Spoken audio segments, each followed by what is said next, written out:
I think the only true reform is reform that that has a serious spending ceiling and a serious limitation on special interest contributions. But around here, many incumbents in both political parties are very reluctant to be denied the ability to raise upwards of $1 million. And of course, it's tough for any challenger to catch up under those terms. And incumbents have a built-in advantage in terms of raising those sums of money. John, so I'm quite frustrated with the prospects for real reform. I believe in term limits, and you've self-limited yourself to 10 years, and I put in a bill with Quayle, who was a classmate of mine at 76, in 77 and 8 and every 2 years since for 12 years. So you could have stayed 2 more, gone on to be governor or senator or something, and I think that's the way to open it up to new young guys like John. Keep thinking about running there in Middletown, Ohio. Let's take one more call. No, we don't have time for any more. We lost that call anywhere. Tim, can I get one more thing in? I can't, John. We got to go to a break. Thank you for calling, though. Try and call me tomorrow. Tim, thank you for joining me. I really appreciate it. Oh, it's fun to join you, and I look forward to seeing you after the first of the year. You betcha. Merry Christmas to all those little blonde kids of yours, and you have a Merry Christmas, and you're a good example in both parties of a guy who comes, gives it his best decade shot, 10 years, and I look forward to seeing you in office, maybe where you can home base in Minnesota. Governor Penny has a nice ring to it, although I'll probably endorse the Republican. Okay, see you. See you, Tim. Care. Merry Christmas to you and your beautiful family. Okay, we'll be right back after these important messages. A lot more good stuff to go, and folks, Vietnam is in our bone marrow. It's not behind us. We're going to discuss it in the next hour with Al Santoli. You're listening to the EIB Network. Who was the first to warn conservatives that Bill Clinton may have a virtual lock on re-election in 1996? Who was quick to expose the real Anita Hill? Who told the truth about the David Koresh debacle and Hillary's health care scam? And who dug deep to produce the unauthorized Clinton financial audit? The American Spectator, the country's most fearless news magazine. The one over 500,000 conservative thinkers rely on every month for fact-based news and commentary they can't find anywhere else. Call 800-767-1100 now and get a free trial issue of the American Spectator. If you like it, receive 1 full year for just $34.95. Otherwise, cancel on the spot, but keep the free issue. Call 800-767-1100. That's 800-767-1100. The American Spectator. Isn't it time you took a free look? Call 800-767-1100 now. Smiling faces, friendly places, and everything on your shopping list await you in downtown Goldsboro. Christmas gifts or personal selections of ladies' designer hats, up to 50% off at Downtown Wig Shop. Wigs up to 30% off and layaway for Christmas. At the Downtown Wig Shop, corner of Center and Walnut Streets. Family Shoe Store's Red Tag Shoe Sale is on now, with a large group of ladies' shoes reduced $5 to $10 off the regular price, specializing in the hard-to-find shoe sizes. Family Shoe Store, corner of Walnut and John Streets. Bailey's Jewelry has the perfect Christmas gift with 20 to 40% store-wide savings. Select your diamonds or gold and put them on layaway now. Quality jewelry, watch repair, and stone remounting. For 34 years, Bailey Jewelry, 126 North Center Street. Smiling faces and friendly places make your holiday shopping enjoyable in downtown Goldsboro. Save big on your choice of new vehicles at Leaf Chrysler Plymouth Jeep Eagle Dodge Isuzu. Save on 94 Jeep Cherokees and the 94 Jeep Wrangler 4x4. The 1994 Chrysler Concorde is only $22,782. And save now on the new 94 Dodge Shadow. And for the truck lovers, see the new Dodge Dakota Sport. Also save on minivans and caravans at Leaf Chrysler Plymouth Jeep Eagle Dodge Isuzu, Highway 70 West, Goldsboro. All payments based on 20% down, all prices plus tax, tags, and $138 Dodge fee. I know you've enjoyed the weekday lunch buffet at Madison's on New Hope Road, but did you know that it's available on Sundays too? And it's even bigger and better. It's the weekday lunch buffet on Sunday, plus steamed shrimp, fried oysters, and more, and it's only $5.99. What a treat. 5 to 7 vegetables and meats, a salad bar and dessert, plus shrimp and oysters. And now that famous Madison Surf and Turf buffet you've heard so much about is available Sundays beginning at 5 p.m. My mouth's watering just telling you about it. You owe it to yourself and your family to dine at Madison's New Hope Road, Goldsboro.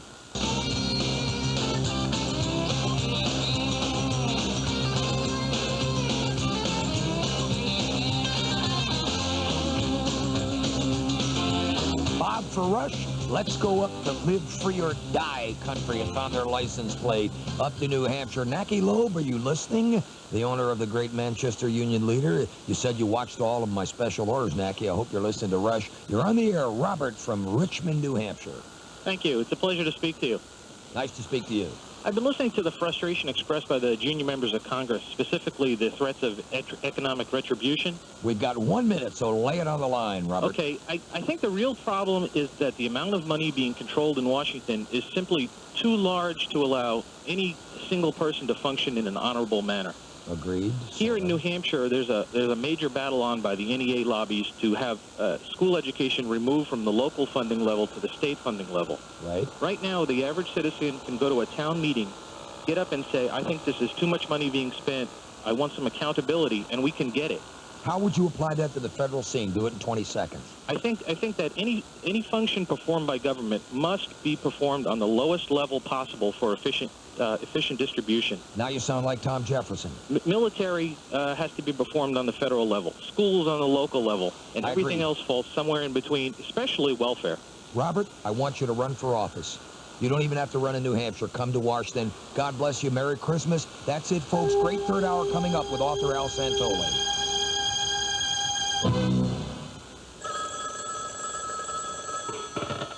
It can get costly if the phone rings and you're not there to answer it. And it can be just as costly to sit and wait for a call. Answer Phone has the solution to your telecommunication problems. Call Answer Phone, 1-800-662-BEEP, and ask about their paging service throughout eastern North Carolina, featuring Motorola pagers. You're too important to be out of touch, but a pager from Answer Phone gives you the freedom to leave. Call Answer Phone, 1-800-662-BEEP. That's 1-800-662-BEEP. This is Wendell Thornton at Security Mayflower. May joy and happiness fill your home and hearts this holiday season. Merry Christmas from all of us at Security Mayflower.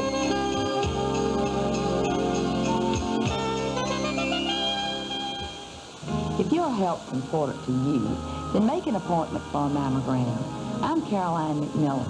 My husband, Congressman Alec McMillan, and I urge you to take this step against breast cancer today. WGBR, Goldsboro's very own. From ABC News, I'm Gary Nunn. Ground has been broken at Arlington National Cemetery for a memorial to the 270 people who died in the explosion of Pan Am Flight 103 over Lockerbie, Scotland, 5 years ago today. President Clinton was at the ceremony, reports ABC's Vic Ratner. 270 rose granite stones quarried in Lockerbie, Scotland, will be used to build the monument to the Pan Am 103 victims. At ceremonies here at Arlington National Cemetery, President Clinton vowed to continue the 5-year fight to bring those responsible for the plot to justice. That is why we remain determined to see that those who murdered those who were aboard Pan Am 103 are brought to justice. Some families of the victims are protesting the president's plans to meet next month with Syria's President Assad, who they feel is partly to blame for the plot. Vic Ratner, ABC News at Arlington National Cemetery. Massachusetts is first to approve an alternative to the expensive process of removing lead paint from homes to protect children. Under new rules, contractors will be able to offer a cheaper procedure in which the lead paint is covered up rather than removed. Such sealants are expected to be on the market by spring and could save the average homeowner or landlord in Massachusetts up to 25% of the cost of protecting kids from lead paint poisoning. 9 passengers, 2 crew members, and the driver of a truck injured this morning when Amtrak's westbound Broadway Limited hit a rig at a crossing in Gary, Indiana. Chuck Hughes of the Gary Fire Department says the crew did a fantastic job. The fact that the truck driver left the scene alive, I think, speaks volumes for our rescue efforts. No indication how fast the train was moving at the time of the accident. 180 people aboard, 1 locomotive and 1 passenger car derailed. All cars remained upright. About jobs and cars, domestic and otherwise, the Economic Policy Institute, a liberal research group, contradicts the viewpoint of some economists, concluding the growth of Japanese-owned car plants in the U.S. since 1982 has weakened the domestic car business almost as much as imports at a cost of 158,000 jobs. You're listening to ABC News. Hear that? That's an armored truck. And this is the sound of money. Put them together and what do you have? The prizes in the big payback $5 million sweepstakes from Discover Card. Hear that? That's the sound of holiday shopping. And this is the sound of someone using the Discover card. Putting those two together can really pay off, because every time you use your Discover card, you're automatically entered in our $5 million sweepstakes. The more times you shop with a Discover card, the more chances you have to win. So if you like the sound of winning a truckload of money during the big payback $5 million sweepstakes, do all your holiday shopping with the Discover card. Now listen for the Holiday Lawyers Chorus. Sweepstakes ends December 31st, 1993. No transaction required. Void where prohibited. Must be U.S. resident 18 or older. 4 rules and free entry right. Payback. P.O. Box 9418 Toledo, Ohio 43697. It pays to Discover. The card with the big payback. Member Novus Network. Filmgoers are buying the most tickets now to The Pelican Brief, $16.9 million worth, nearly double the number 2 movie, Mrs. Doubtfire. Wayne's World 2 is third. A new Gallup poll finds 42% of New Yorkers would move out of the city if they could, a jump of 5 percentage points over the past 5 years. Susan Glass of the New York City Department for Economic Development, also a native New Yorker, says that she can understand that guns and random violence scare people, but she's puzzled why anyone would ever want to leave. Who want to leave the city or to leave the city. I can't imagine why anybody would want to, except perhaps for families with young children who find suburban life more conducive to the children's capacity to roam and be a little freer. But I don't know of any place that's more exciting, more culturally stimulating, where people can get employment that gives them a sense of contribution. Glass explains that the lure of New York City often brings people back when they're fed up with suburban living. Pope John Paul, who plans to visit Lebanon this spring, hopes to visit the Holy Land. The Vatican says he's accepted in principle an invitation by Israeli officials. No one ever said that all thieves are smart. Consider 2 young men who robbed a video store in Lawton, Oklahoma the other day. Cops tracked down the 2 based on a videotape the men made of themselves swiping things from the shop. And if that's not enough, they typed their names using the camera's subtitle feature. Wall Street, Dow Jones Industrials down 14.81 at 3740, volume 181 million shares. This is ABC News. It's about love and happiness. It's about self-esteem. It covers money, dating, and marriage. It even talks about loneliness, health, security, and children. It's The Answer. From Word Publishing, with 260 selected writings from Billy Graham, Catherine Marshall, Robert Schuller, and more. The Answer. A fresh approach from the Bible to today's issues. The Answer. Because life is too complex to manage alone. Available at your nearest PACE membership warehouse. For the ABC Information Network, I'm Gary. It's so ballistic. It's on the radio. I love this place. Burger King has done it again with the new Everyday Value Menu. The Everyday Value Menu has 3-tier pricing. That means delicious food for prices as low as 99 cents, $1.99, and $2.99. For just 99 cents, you get great tasting items like the Whopper Junior Sandwich, large drink, large onion rings, large French fries, or French toast sticks, just to name a few. For $1.99, Burger King offers their delicious Swiss sandwich with medium hash browns and a medium coffee, or the Whopper Junior with medium fries and a medium drink. You get 2 first. That's 2 hamburgers, 2 small fries for just $1.99, or a hamburger kids meal for the same low price. And Burger King has their biggest sandwiches, like the BK Big Fish and the Whopper sandwich with medium fries and a medium drink for only $2.99. Experience the Everyday Value Menu at a new location. Visit the new Burger King located on Highway 64 West at the new Winn-Dixie Shopping Center in Apex. Subject to owner participation, prices may vary.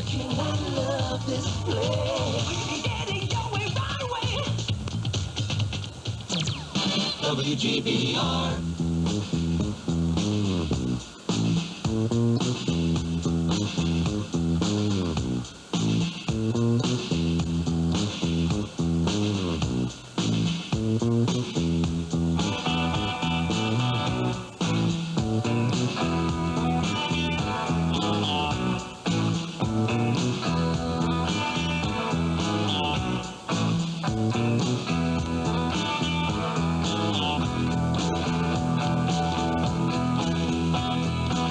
Congressman Bob Dornan sitting in for Rush Limbaugh. We're going to touch on the multiple overlaying scandals toward the end of the hour before we go off the air. After all, Dee Dee's listening, George Stephanopoulos, Bruce Lindsay together, they all make about $400,000. So we've got to get back to that scandal because they're figuring out how to spin it. But this first half hour, we're going to talk with a gentleman who's become a friend of mine over the years. He's an excellent author, Al Santola. You see his articles all the time in Parade magazine. His new book is called Leading the Way, and this is not your general run-of-the-mill TV or radio author interview. This is an oral history of how Vietnam veterans rebuilt the U.S. military, and we're looking to the future. Al served in Vietnam, 68 and 69. He was a Sarge with the 25th Infantry Division near Tay Ninh. I was through there with Gary Crosby in 68. For all I know, we shook hands, Al. I watched us paying $100 for every French rubber tree we bumped. That's why I don't buy Michelin tires. I bet you don't either. Here's an article. Last Tuesday, I'm at Nellis when this came out, talking to enlisted guys and pilots. The Thunderbirds are ambassadors in blue. This is John Lancaster, Washington Post staff writer. Opening paragraph. A secret Army study has warned of a looming shortage in the unglamorous essentials of modern war, such as fuel trucks, chemical weapons detectors, medevac helicopters, the dust-off, and that means SAR equipment too, search and rescue. Medevac helicopters, mine-clearing equipment. And this report says, secret Army report, how'd John get hold of it, that it says could undermine the Army's ability to deploy and sustain combat forces in an extended crisis. Is that your read on where we're headed? Well, I think it's worse. I mean, the Marine Corps has been able to maintain a force structure, but they don't have a budget for it. They almost went broke last spring, right before they came back from Somalia, and that was a very minimal deployment. People in the Medical Corps, Army, Marine Corps, Air Force, Navy, that I've interviewed and that I've talked to over the past 2 years are beside themselves because they are not in a position to handle a mass casualty situation, because right now most of the minimal budget they have for medical care is going on dependent family members. And they are saying, help, but nobody in Congress, except for yourself and a few others, have been listening. And then we want them to keep AIDS-positive people on active duty who aren't deployable and who can't fire a gun or fly in an airplane or go in a sub or in a tank. In his very office, Commandant Mundy, in the old World War II Marine barracks on the hill above the Pentagon, told me, Congressman, the Congress has given us too many missions, including protecting Congress from British raids. He said, we've got too many missions here, and unless you give us the right amount of personnel, 176,000, we can't perform all these missions. The Marine Corps got their personnel, but they don't have a budget, so they can't train. The reason that Desert Storm was successful in the Panama and the Grenada operations is that people were training and leading the way. Every single senior officer, from Colin Powell to Marine Corps Commandant Al Gray to Marine Tank Sergeant Anthony McPike, say the reason we were so successful, besides good quality people, is the fact that we were able to train. You fight as you train, and right now what I'm hearing from young sergeants, young lieutenants, is that they are desperately worried because they are not able to train. Right.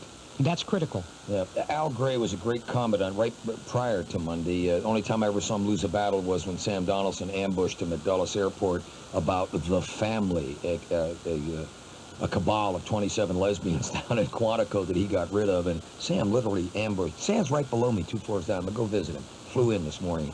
Al, you interviewed, as the title of your book says, Leading the Way, you interviewed the young sergeants, captains, majors.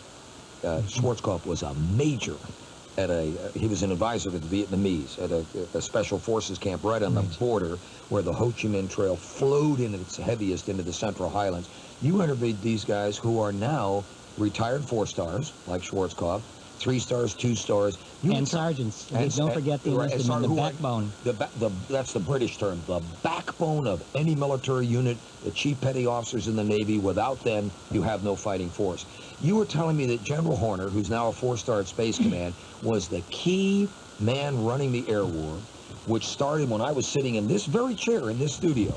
On the night of January 16th, Horner pulled off one of the greatest openings to a conflict ever. Tell me what he told you about how he had to lay down the law to the civilian leadership, Dick Cheney, President Bush. What did he do? The key thing is that General Horner, when he was a young lieutenant and captain, was flying Top Dog missions and Wild Weasel missions in Vietnam, were some of the most dangerous missions. And they lost a lot of people because the Pentagon was giving them their air targets ridiculously, and it caused the loss of many of his friends, including, he talks about in the book, Bob Purcell. When Horner had the opportunity to command the air war for Desert Storm, the first thing that he told General Schwarzkopf and Secretary Cheney was that if we are not able to plan and conduct this where I can save the lives of my young people I am prepared here and now to put my stars on the table. That's why I respect Chuck Horner above and beyond anything, is that the integrity that he learned from his pain. So I sat here describing, surmising, and praying to God it was true, that we were going in with the new Wild Weasels, the F-15E Strike Eagles out of Seymour Johnson. We only had one squadron up to speed when that war started. I've got a young nephew, Matt Dornan, who's an intelligence officer down there. And then we were sending in the 117s. It had only been seen by the world public within a few months before the conflict. We were going in at night with Tomahawk missiles, F-117 Night Stalkers, a stealth fighter, and those F-15 Weasels. And F-4 Weasels and also. F-4 Weasels. The old F-4Gs F-4s. out of George, and they were going, they're now at Nellis. I saw the last of the breed, and we have no replacement for them. They were going in to do exactly what Bob McNamara would not let us do during the 7 years that he was Secretary of Defense. During the Vietnam period, McNamara allowed the Vietnamese, the Russians, and the East Germans and the Chinese to develop the most overwhelming air defense system in the history of modern warfare in North Vietnam. Our pilots, day in and day out, watched them build it up, and were not allowed to take it out because McNamara said, as long as you fly over, they won't dare shoot at us because they will fear and respect American power. Does this sound like Somalia? Exactly. And now, let me give the numbers, because I know people want to talk to you. It's 1-800-282-2882. And while I'm giving out 1-800 numbers here, folks, you heard what American Spectator said during that break. You want that free subscription? Don't call us. Please don't call my office to have us fax the American Spectator scandal article on the Clintons, because you'll break down my office. We just can't physically do it. Their number is 1-800-767-1100. I took it down during that last break. Like an airplane, 767-1100.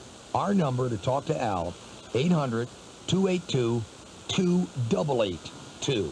Call us and you can ask Al questions. Flesh that out just a little bit more about Somalia. You know, did you know I went to Somalia in the middle of October? And I had to almost threaten Les Aspin to get to go. I had to fly on Well, what I C-5s juxtaposed, Bob, in the book was the Special Forces guys who went in there from August to December of '92 and took no casualties. There were 100 Special Forces and Air Commandos who went in.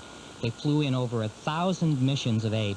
Wow. The reason was because they knew their work. They knew their job, they knew the language, and they were trained for unconventional warfare. When they sent in the conventional forces as a political gesture, and Clinton kept them there to, quote, nation build, and didn't give them the mandate to get the job done, i.e., if you go into a conflict against tough people, you have to use overwhelming force. Exactly. They took insurmountable casualties, whereas the Special Forces people were able to negotiate their way. And by negotiating, I don't mean that they're being politicians, but they knew how to conduct themselves. And the one lesson we should learn is for low-intensity conflict, use the people that do it best. And in the book, Ken Beauray, who's commander of his Special Forces group, talks about how they did it.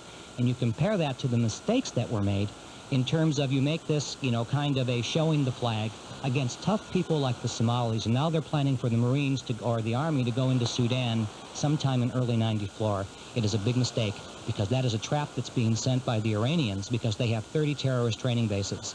If the Egyptians and the Saudis are concerned about the Islamic Brotherhood training terrorists in Sudan that will cause trouble in Egypt and Saudi Arabia, that's their problem. If they need a little bit of training, we can help them. But that's not a job for the American infantry because, number one, it's going to deplete our budget.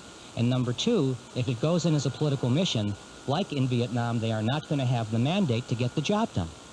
Al, I feel like you've been sitting in on my intelligence briefings with me under the Capitol Dome. I know you're drawing this all out of the open press. No, I am drawing this. I'm drawing this from a combination of what I know from in the system, from friends of mine, from allied nations in the Middle East, and also looking at the direction that we've been going. I think we should not be, our armed forces should not be legionnaires for Boutros Boutros-Ghali. If the Egyptians have a problem, don't use our people. It's their problem. Let me tell you a point on that. Because it's Christmas time and they were running beautiful film of Michael Durant and received home to his high school. He was one of these high school to flight school guys that fly these Army choppers as warrant officers, that limbo halfway between sergeants and officers. And I just want to tell this story because when it was revealed to me, I thought about the next time I sat in on Rush Limbaugh talking to 5 million people. Gave me goose pimples. I'm sitting in the visitor's lounge just as I get off a little propeller airplane flying from D.C. to Fort Campbell to meet with all the folks there and hoping I could go to the hospital or to his home to see Durant.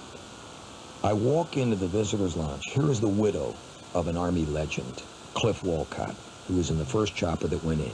We lost men trying to keep Cliff Walcott's body from being dragged through the streets. And chopped to pieces. Well, you're the first person to say that, so I'm going to say it, even though the Army said I had no right to say this. They were beheaded. They had their limbs cut off. We got back burned torsos. That's what happened in Somalia under a draft dodger who lost his focus and wasn't considering the military or foreign affairs on his beat. But here's Durant waiting for me, and I walk in the room. Jeez, I get a gulfful in my throat. And I say, don't stand up, Michael. He stands up, shakes my hand. The widow gives me a hug.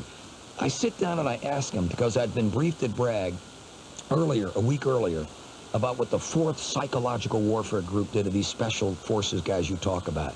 Do you know, I don't think America knows this, that they were in the air every day during his 14-day captivity saying, hello, Michael. He heard it every day but one. Talk about goosebumps. Michael, we're coming to get you, buddy. Jody sends her love. We got a bottle of Jack Daniels waiting for you. We're coming, Michael. We haven't forgotten you, buddy. Imagine alone, terrified, your back broken, wounds in your arm from an AK-47. You'd been tortured. 5 of your crew were captured, some of them alive, and beaten to death. You're terrified. You know you've been used in propaganda films, and you hear your buddy's voice, and they used a guy whose voice he would recognize, a friend, coming to get you, Michael. We'll be right back after these messages. You're listening to the EIB Network.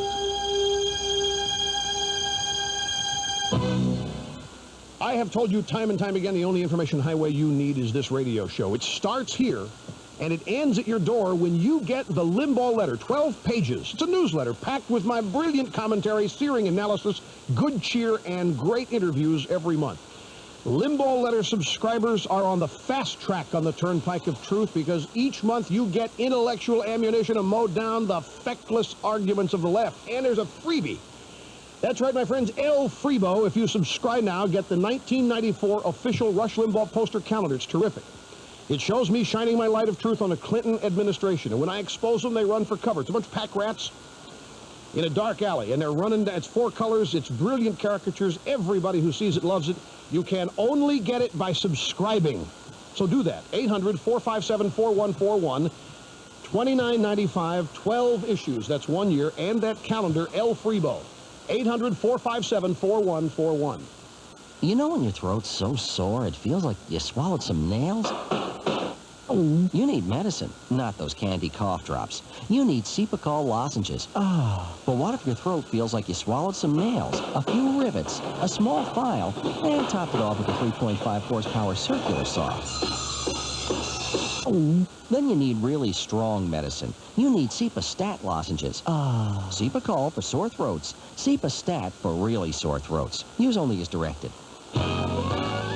Pizza at Western Steer. Now enjoy pizza on the bakery at Western Steer when you get the all-you-can-eat bakery available with most meals. It includes pizza. You've heard about their Blue Plate specials, daily weekdays at $2.99. Now there's also a new, more economical way to eat. Lunches start at a mere $1.99 at Western Steer. Of course, the buffet and the famous Western Steer steaks are always available at Western Steer, Berkeley Boulevard, across from Sears, Goldsboro. Merry Christmas from Tommy and Tim at State Office Equipment Company. And this Christmas greeting is set with this reminder. Christmas is a state of heart, a wonderful state with love shining bright and clear. But State Office Equipment reminds you that they can extend the Christmas spirit of love and goodwill throughout the year. They can fill the blood bank, clothe the poor, help the blind, comfort friends in hospitals, and forget personal grievances. That's Christmas year-round. Merry Christmas from State Office Equipment Company, 2211 East Ash Street, Goldsboro. Pizza at Western Steer. Now enjoy pizza on the bakery at Western Steer when you get the all-you-can-eat bakery available with most meals. It includes pizza. You've heard about their Blue Plate specials, daily weekdays at $2.99.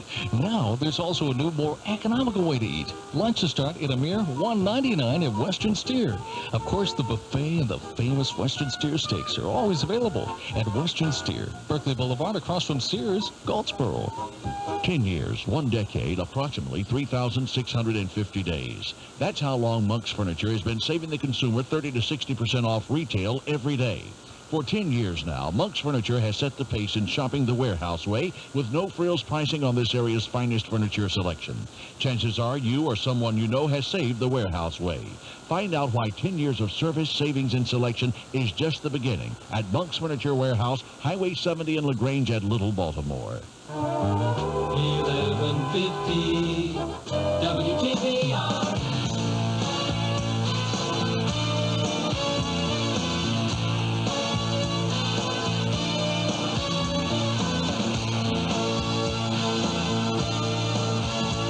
Bob Dornan sitting in for Rush Limbaugh during the break. Author Al Santoli, just dedicated to our guys and gals in uniform.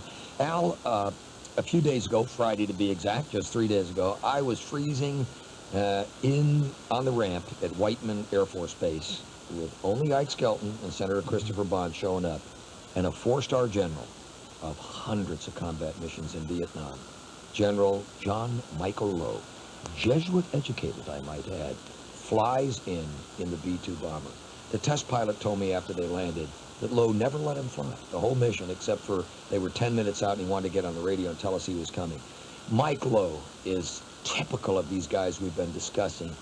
In the B-2 brochure they handed out, here's what Mike Lowe said about the next war, God forbid it should happen. By the way, he's the four-star commander of what used to be TAC, Air Combat Command. He told me to call it ACE, A-C-C. He says, strike immediately, strike hard, strike alone if necessary, and from home. That's what the B-2 can do, fly from home. But meanwhile, the 2nd Division, after fighting through the Pacific, going to Japan, and then being sent to Korea in June of 1950, has been there ever since. Right, and they're in big trouble. If we should get into a conflict with Korea within the next few months over the nuclear issue, and the North Koreans have 600,000 troops overground and underground in tunnels and caves within 20 miles of the 2nd Division, who has only 20,000 people. They're still tunneling. They're still tunneling. Those poor guys are goners. And you talk about one prisoner in Somalia, Mike Durant.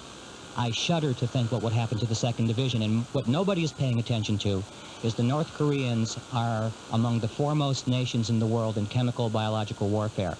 Oh, yes. Our people in Korea are not getting sufficient counter chemical biological training.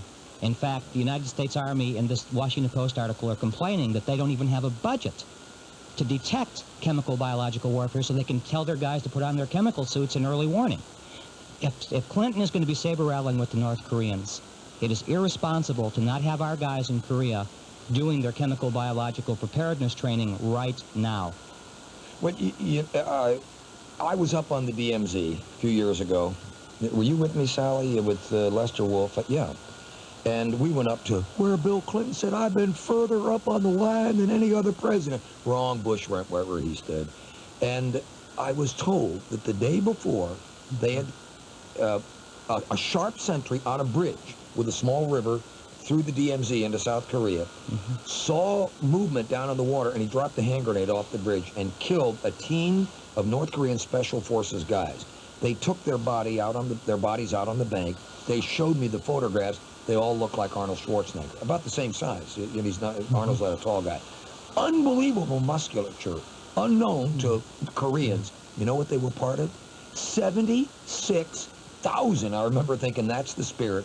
The world's largest special forces people, trained to the peak of performance, and no nation in the world had that many special ops guys doing 300 push-ups a night. Bob, the thing that's very disconcerting is that the North Koreans have agents and saboteurs throughout not only South Korea but Japan. So even the rear area air bases, when General Lowe said we need to strike from the U.S., it's because our air bases in Korea and Japan are not only vulnerable to sabotage from North Korean special forces, but also their No-Dong-2 missiles have a range of 1,500 miles. Armed with chemical biological weapons, they would knock out our bases in not only South Korea but Japan in a prolonged contaminated chemical environment, which our people are not training to deal with. Exactly. And it's totally irresponsible for Clinton to be talking about this and not having our people go through that training right now. Got it. Let's go to Jennifer in Maple Grove, Minnesota, Penny Country. You're on the air, Jennifer, with author Al Santoli.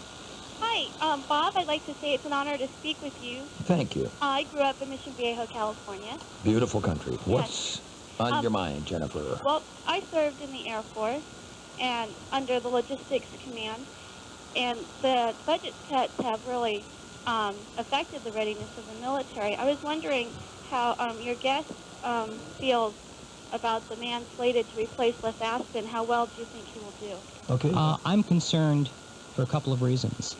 Number one, Bobby Inman has a record of being an outstanding technical intelligence officer, but he doesn't know very much about tactical and strategic preparedness because his entire career was spent as kind of an intellectual bean counter. The other thing that concerns me is that the bottom line is that people in uniform, especially when they know, and you're not the first person, in fact, I've talked with literally hundreds of soldiers and Marines and sailors and airmen and airwomen across the country in military bases over the past 3 months that are all saying the same thing. We don't have the equipment. We are not training. Right. If we should have to get into a scrap, say, simultaneously, because the North Koreans and the Iranians are partners, they're allies. You bet. And if North Korea goes for it, Iran will go for Israel. You can bet your bottom dollar. And we are not capable of handling two fronts now because our people don't have the equipment and they're not getting the training. Jennifer, good question. Let me go to Charlie. We've only got about 30 seconds, so we'll hold. Al, can you stay over? Yeah, I can. All right, Charlie, ask your question. We'll think about it during the break. Okay, Tina and Dados, Bob. This is a honorably discharged first lieutenant that served in Vietnam in '71. What's your question? And we'll answer it after the break. Well, it wasn't a question. I was going to make the point that... We got to hold you. You blew it. Thanks, Charlie. Hang on. We'll take it afterward. We'll be right back after these important words.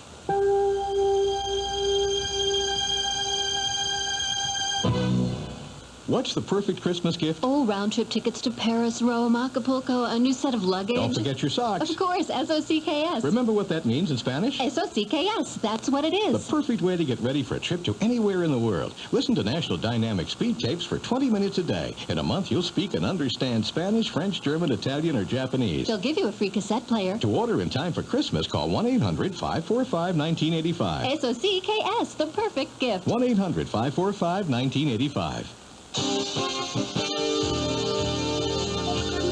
This is WGBR News, Goldsboro's very own. This is Wayne Alley. The Goldsboro City Council deferred action on a proposal to pay Carl M. Best and wife and Frank Henry Purnell and wife $4,500 for drainage and utility easements to correct a drainage problem in Mimosa Park and asked that it be reappraised. The deferral came after Councilman William Goodman asked that the matter be pulled from the consent agenda, declaring he's dissatisfied with it and could not vote in favor of it. He also claimed the property owners are trying to take advantage of the city. Realize that we must purchase an easement from property owners. I'm in favor of that by all means. I believe in being fair. But this is a situation that I think the property owner is trying to take advantage of the city. I'm very dissatisfied with it.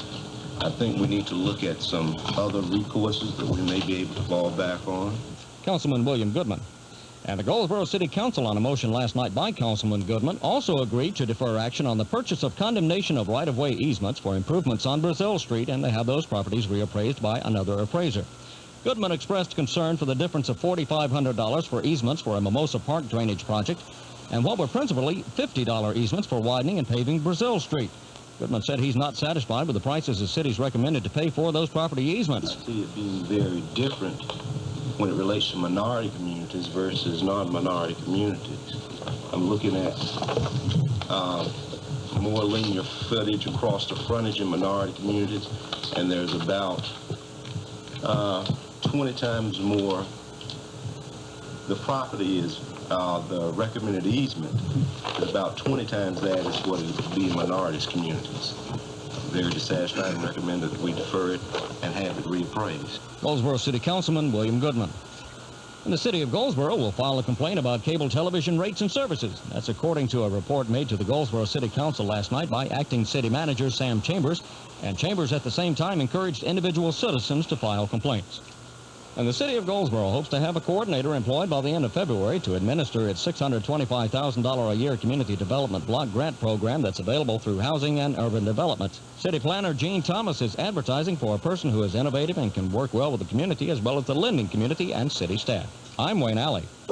Well, stiff northwest winds should continue to pull drier air into the region this afternoon, so some sunshine on the way before clouds start to stream overhead again on Wednesday. Our forecast for this afternoon, partly to mostly sunny, windy, and chilly, the high 46 to 52, then mostly clear with light winds overnight, lows 25 to 30. And for tomorrow, sunshine early in the day, increasing cloudiness later on. There's some chance of rain or maybe some wet snow tomorrow night, highs Wednesday 44 to 48.